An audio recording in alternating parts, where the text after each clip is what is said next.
explore the real-life saga of Griselda Blanco, the infamous Colombian drug trafficker known as the Cocaine Godmother, a woman whose reign over Miami's underworld in the 1970s and 80s cemented her as one of the most ruthless figures in the history of organized crime. Griselda Blanco, also dubbed the Black Widow, entered the cocaine trade in the early 1970s, when a young Pablo Escobar was still stealing cars. While Escobar would later dominate the drug world in the 1980s, Blanco had already carved out her empire as a formidable queenpin. The nature of her relationship with Escobar remains debated. Some claim he was her protege, while others insist they were bitter rivals. What is undeniable, however, is Blanco's meteoric rise as a trafficker in the 70s and her dominance during the violent Miami drug wars of the 80s. Throughout her reign, Blanco made countless enemies across Colombia and the US, eliminating them with chilling efficiency. Her methods ranged from shopping mall shootouts and motorcycle hit squads to orchestrated home invasions, earning her a reputation as one of the deadliest figures in the Colombian cocaine trade. She is linked to at least 200 murders, with some estimates exceeding 2,000. Her power and brutality rivaled even the most feared male drug lords.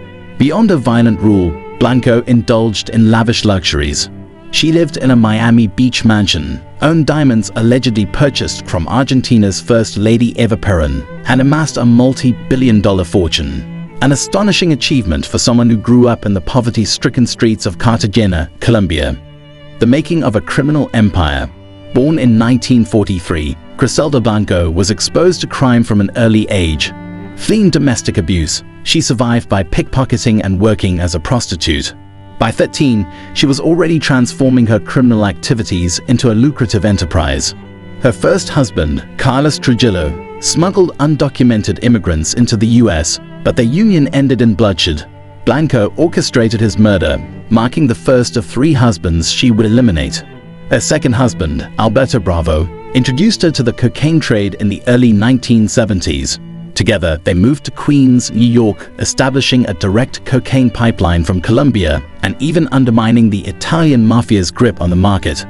To smuggle drugs, Blanco pioneered an ingenious method, using young women wearing specially designed bras and underwear packed with cocaine. While Bravo later returned to Colombia to restructure their operation, Blanco expanded their empire in New York. However, in 1975, their success hit a major obstacle. Operation Banshee, a massive NYPD DEA sting, led to their downfall. Facing imminent indictment, Blanco fled to Colombia, where she allegedly confronted Bravo in a heated dispute over missing millions. The argument ended in a shootout, with Bravo dead, solidifying Blanco's position as the Cocaine Godmother. The rise of the Black Widow. Following Bravo's death, Blanco took full control of her empire, continuing to smuggle cocaine into the US from Colombia. In 1976, she reportedly orchestrated an elaborate scheme to smuggle drugs aboard a Colombian government ship, the Gloria, during New York's bicentennial celebrations. In 1978, she married for a 3rd time to Dario Sepulveda, a notorious bank robber. That same year, she gave birth to her 4th son, whom she named Michael Corleone, a nod to the Godfather character played by Al Pacino. Blanco's unwavering ambition, brutality, and cunning made her one of the most feared and influential figures in the drug trade. Her empire set the stage for the bloody Miami drug wars, and her legacy remains one of crime, power, and unrelenting violence. Griselda Blanco set her sights on Miami, where she earned her infamous title as the Queen of Cocaine. A pioneer of the city's booming cocaine trade, she used her sharp business instincts to expand her empire, pushing vast amounts of drugs into the streets while reaping immense financial rewards. Living in luxury, Blanco indulged in mansions, exotic cars, private jets, and lavish parties that drew the biggest names in the underworld. However, wealth did not tame her violent nature. Reports suggest she coerced people into sexual acts at gunpoint and developed a dangerous addiction to bazooka, an unrefined form of cocaine, which only fueled her paranoia. Miami's drug wars, a reign of bloodshed. From 1979 to 1984, South Florida became a war zone. Blanco's ruthless tactics escalated violence in Miami streets, starting with a hit at Crown Liquors in 1979, where her gunman chased victims through a shopping mall. To ensure efficient assassinations, she pioneered the use of motorcycle hit squads, a method that soon became infamous in Miami's crime scene. By the early 1980s, 70% of America's cocaine and marijuana passed through Miami, fueling an unprecedented surge in drug-related murders. In just the first 5 months of 1980, Miami saw 75 homicides, followed by 169 more in the next 7 months. By 1981, the city had earned the grim title of murder capital of the world. Blanco's brutality set her apart, even among the most feared criminals. As one expert put it, others killed with intent.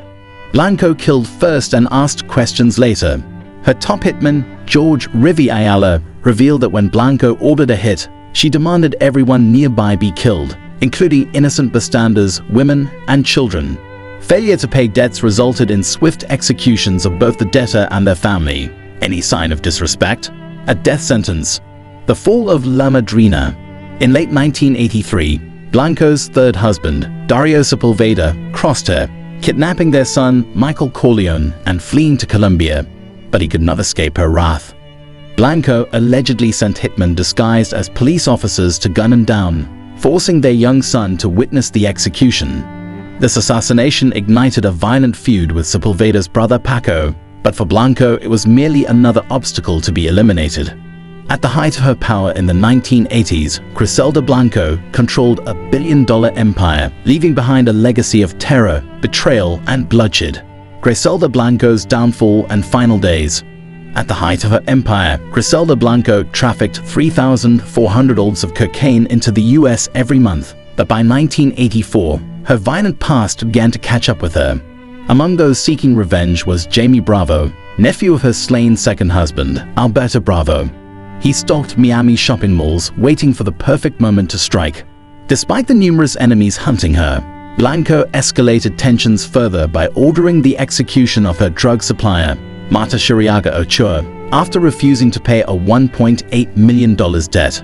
Her lifeless body was found in a canal, yet rather than seeking vengeance, Marta's father, whose family co-founded the Medellin cartel alongside Pablo Escobar, pleaded for peace.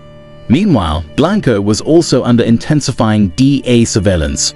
Overwhelmed by pressure, she fled to California in early 1984, keeping a low profile. But in 1985, after Jamie Bravo's arrest, the DEA finally had a clear path to take her down.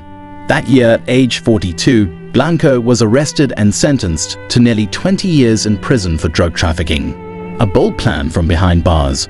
While incarcerated, Blanco's enemies targeted her son Oswaldo, who was gunned down in 1992 by an associate of Pablo Escobar. However, Blanco's greatest challenge came in 1994 when her most trusted hitman, George "Rivi" Ayala, agreed to testify against her in a murder case. The revelation reportedly sent Blanco into a panic, as Ayala's testimony could lead to her execution. In a desperate attempt to regain control, Blanco allegedly devised an audacious plan: the kidnapping of John F. Kennedy Jr. in New York. She reportedly passed a cryptic note reading, JFK 5M and I, proposing to hold Kennedy Jr. hostage in exchange for her freedom, with the kidnappers receiving $5 million. According to reports, her men came close to executing the plan, surrounding Kennedy while he walked his dog. However, a passing NYPD squad car spooked them, forcing them to abort the mission. The death of La Madrina. As the case against Blanco intensified, her fate seemed sealed, until a phone sex scandal involving Ayala and secretaries from the Miami-Dade District Attorney's Office cast doubt on his credibility as a witness. The scandal spared Blanco from the death penalty, and in 2004, after serving her sentence, she was deported to Colombia. Despite her unexpected return to freedom, Blanco had made too many enemies to live in peace. In 2012, at the age of 69, she was gunned down outside a butcher shop in Medellin, executed in a motorcycle drive-by shooting, a method she had pioneered decades earlier. Her killer was never identified. Netflix Griselda Blanco's reign of terror has inspired numerous stories, including Netflix's upcoming limited series, Griselda, starring Sofia Vergara as the infamous Queenpin. The 6-episode drama is helmed by Eric Newman, Narcos, Mexico, and director Andres Baez. The series will explore Blanco's criminal empire, with Latin music star Carolina Giraldo, Karol G, portraying Carla, one of Blanco's closest confidants. Vergara not only stars as Griselda Blanco, but also executes the project as a producer, bringing one of history's most ruthless cartel masterminds to life.